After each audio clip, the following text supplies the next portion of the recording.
Assalamualaikum warahmatullahi wabarakatuh. Salam guru penggerak. Perkenalkan, saya Sri Sunartina dari SMA Negeri 4 Singkawang, calon guru penggerak angkatan 11 Kota Singkawang, Kalimantan Barat. Dalam kesempatan kali ini saya akan menyampaikan demonstrasi kontekstual modul 1.4 budaya positif terkait tentang penerapan segitiga restitusi. Segitiga restitusi merupakan sebuah strategi yang dapat dilakukan sebagai proses menciptakan kondisi menuntun murid melalui proses dialog yang dilakukan guru atau orang tua agar dapat menghasilkan murid atau anak yang mandiri dan bertanggung jawab. Adapun tahapan dalam segitiga restitusi yakni menstabilkan identitas, validasi tindakan yang salah, dan menanyakan keyakinan. Pada tahapan menstabilkan identitas dilakukan berdasarkan prinsip bahwa membuat kesalahan adalah bagian dari proses pembelajaran yang nantinya akan menggeser identitas gagal ke arah identitas sukses. Sedangkan validasi tindakan yang salah dilakukan berdasarkan prinsip bahwa setiap perilaku berupaya memenuhi suatu kebutuhan tertentu. Guru atau orang tua akan bergeser dari pemikiran stimulus respon menjadi proaktif, sehingga lebih dapat mengenali dan mengakui kebutuhan murid atau anak. Selanjutnya, menanyakan keyakinan dilakukan dengan memberi pertanyaan-pertanyaan bermakna kepada murid atau anak untuk memunculkan motivasi secara intrinsik sehingga mampu mengkaitkan keyakinan dengan tindakan yang salah. Dalam penerapan segitiga restitusi, kasus yang pertama adalah siswa terlambat datang sekolah.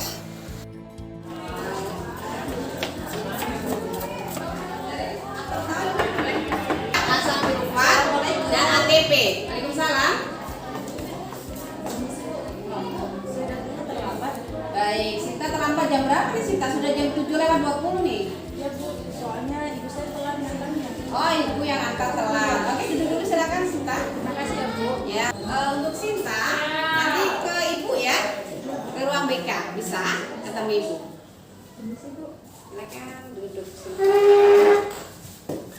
Nah, Sinta tahu kenapa dipanggil?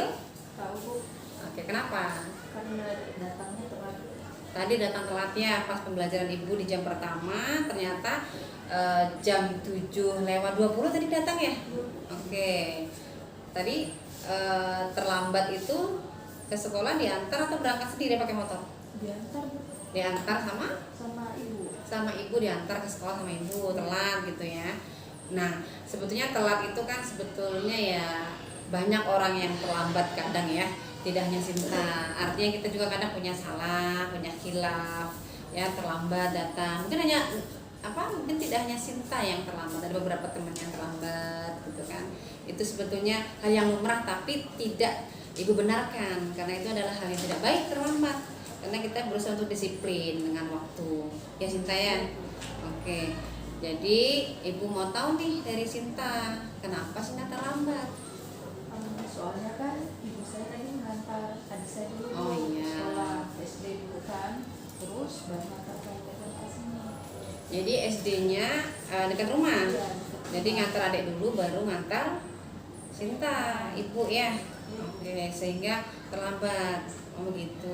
Kemudian ibu dengar dari beberapa guru katanya Sinta dalam 1 bulan ini udah beberapa kali terlambat, betul begitu?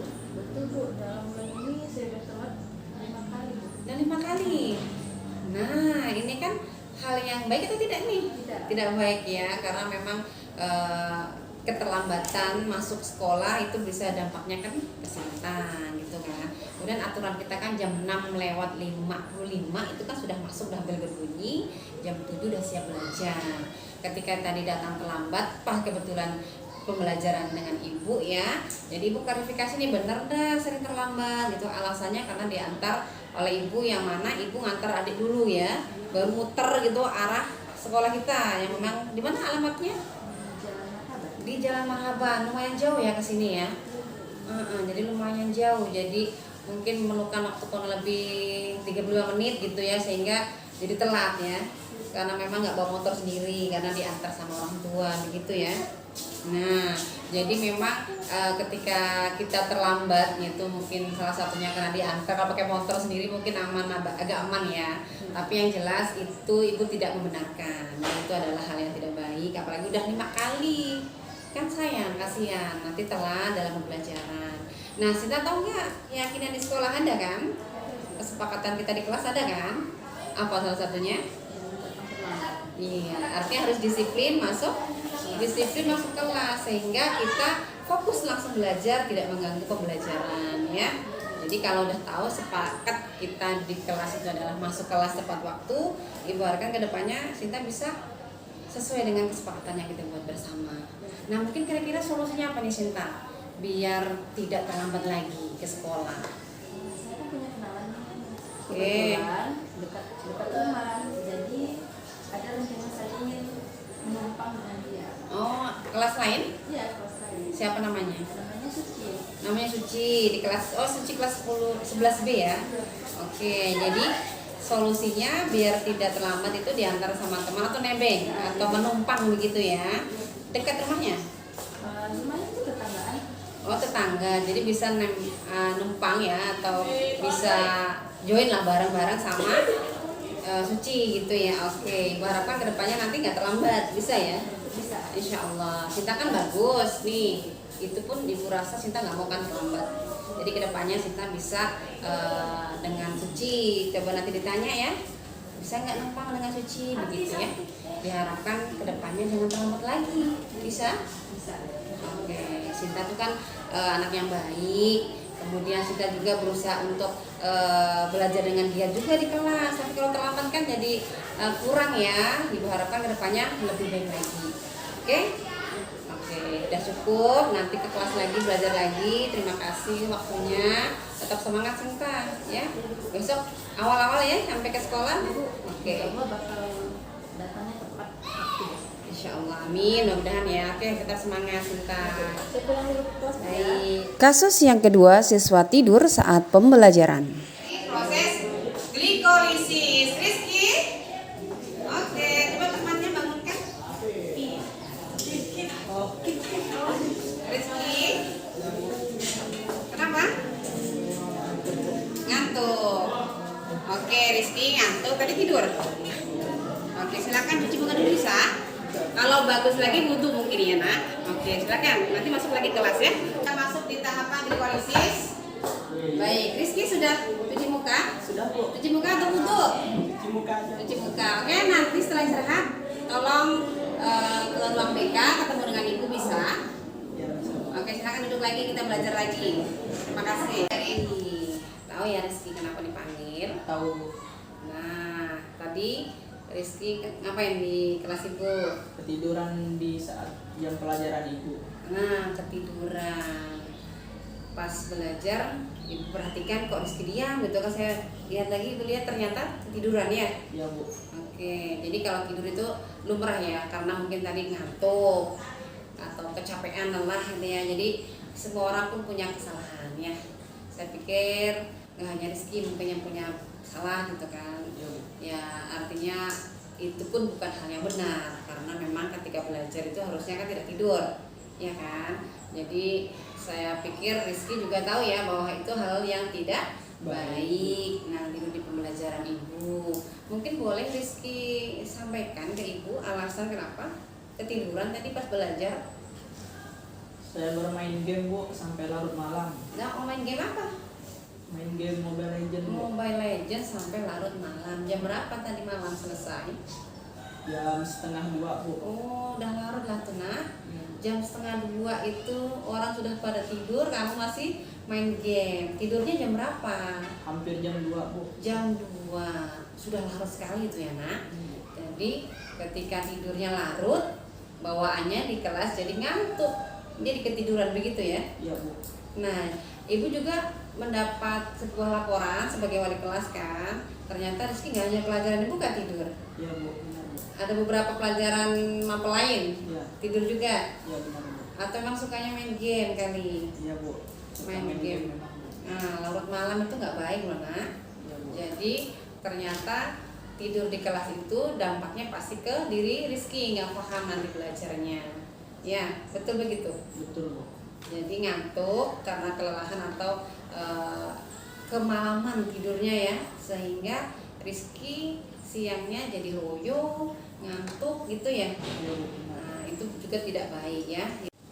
Nah, Rizky tahu bahwa tidur di kelas itu tidak baik ya, Ya Bu. tidak baik, sehingga kalau kita lihat bahwa ketika Rizky belajar di kelas ngantuk atau justru tidur di kelas itu kan dampaknya jadi negatif buat Rizky, nggak paham kan. Nah, keyakinan kelas kan ada Bu. kan, kita Ada. buat bersama-sama bahwa salah satunya keyakinannya Tidak boleh tidur di kelas. betul, tidak boleh tidur di kelas. Kalau tidur di kelas, konsekuensi tadi ya dampaknya kan Rizky jadi nggak paham. Iya. Mungkin juga Rizky tidak sopan gitu kan dengan guru yang bersangkutan ya. Karena ketika ibu menjelaskan Rizky tidur kan nggak dapat apa-apa ya kan. Iya. Jadi keyakinan kelas tolong diingat, apa-apa saja yang kita sepakati tolong dilaksanakan. Tahulah konsekuensinya ya Ki. Ya Bu. Oke, jadi untuk mengatasi masalah Rizky nih yang tidur di kelas, kira-kira ada nggak solusinya Ki? Biar kedepannya tidak tidur lagi di kelas. Ada Bu. Oke, Pertama, apa? saya tidur lebih awal Bu. Boleh, bisa. Mengurangi atau tidak bermain game lagi Bu. Nah, itu penting ya, jangan mainin atau mengurangi paling tidak ya. Ya Bu. Oke, Meluangkan waktu untuk melakukan kegiatan yang positif Bu. oke. Jadi kegiatan positif itu salah satunya bisa menghindari diri kita dengan main game. Jadi kita melakukan hal yang baik, contoh bantu orang tua ya. Ya Bu. Itu ya nak. Ya. Ada lagi mungkin solusinya? Dan saya bisa bangun lebih awal. Bangun lebih awal biar fresh. Kemudian kalau bangunnya awal berarti kan tadi nggak kecapean tuh. Kalau tidurnya larut itu bangunnya biasa kesiangan, sehingga di kelas jadi lemah, ngantuk, ya begitu ya. Ya Bu. Oke, jadi kedepannya ibu harapkan Rizky itu bisa mentaati lah ya, mentaati kesepakatan kelas ya. Kemudian udah tahu tadi solusinya ya, Udah tahu Bu. sehingga Rizky kedepannya ibu harapkan pasti Rizky bisa ya. Bisa Bu. Rizky itu kan orang hebat, mampu. Rizky juga nggak suka kan kalau tidur di kelas sebetulnya. Iya Bu. Akan tetapi karena tadi kecapean ya, sampai tidur larut malam, jangan sampai tidur larut malam. Minimal ya tidur jam 10 lah, jangan sampai maksimal mungkin sampai jam 10 langsung tidur. Ya Bu. Kalau udah larut sampai jam 2 itu kan memberikan dampak yang nggak baik buat Rizky, sehingga Rizky bisa ngantuk, loyo, tidur pula di kelas. Itu kan dampaknya nggak bagus. Bisa ya Ki? Bisa Bu. Kedepannya lebih baik lagi. Kemudian kalau ngantuk, Rizky boleh kok izin gitu ya ke guru yang bersangkutan, minta izin berwudu atau mungkin mencuci muka biar tidak ngantuk. Ya Bu. Bisa ya? Bisa Bu. Oke, jadi jangan sama ibu, mudah-mudahan kedepannya Rizky bisa menjadi lebih Baik. oke. Cukup ya dari ibu ya Ki? Iya Bu. Ke kelas lagi, nanti belajar ke guru yang bersangkutan lagi ya. Terima kasih waktunya Ki. Silahkan ke kelas. Assalamualaikum warahmatullahi wabarakatuh. Perkenalkan, nama saya Sinta. Saya mohon maaf kepada Ibu Sri Sunartina atas keterlambatan saya masuk ke kelas. Dan saya berterima kasih kepada Ibu Sri Sunartina atas bimbingannya terhadap saya yang sering telat masuk ke kelas. Dan saya telah menemukan solusinya terkait dengan permasalahan saya, yaitu sering terlambat. Dan kedepannya saya berharap saya bisa lebih baik lagi dan tidak akan terlambat lagi. Terima kasih. Assalamualaikum warahmatullahi wabarakatuh. Assalamualaikum warahmatullahi wabarakatuh. Saya Rizky Wijaya dari kelas 12 MIPA 2. Berterima kasih kepada Ibu Sri Sunartina atas masukannya terkait dengan saya tidur di dalam kelas.